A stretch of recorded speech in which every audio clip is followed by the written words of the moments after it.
लोकसभा के प्रथम अध्यक्ष कौन थे?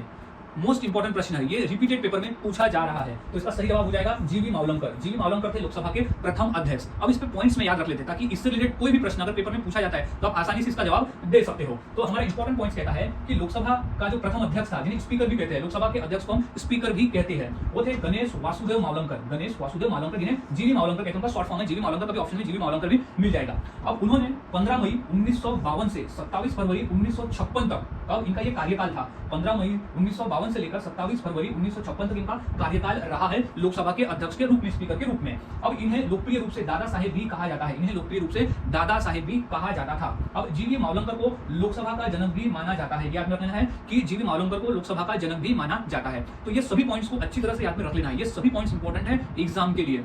सो गाइस, आज हमने ऐसी प्रैक्टिस की क्वेश्चंस की जो काफी इंपॉर्टेंट थे पेपर के पॉइंट ऑफ व्यू। तो यहाँ सभी क्वेश्चन के आंसर को अच्छी तरह से याद में रख लेना है, डिटेल के साथ में याद रखना है, ताकि आप कोई भी क्वेश्चन अगर पेपर में आता है इससे रिलेटेड तो आप इसका सही जवाब दे सको।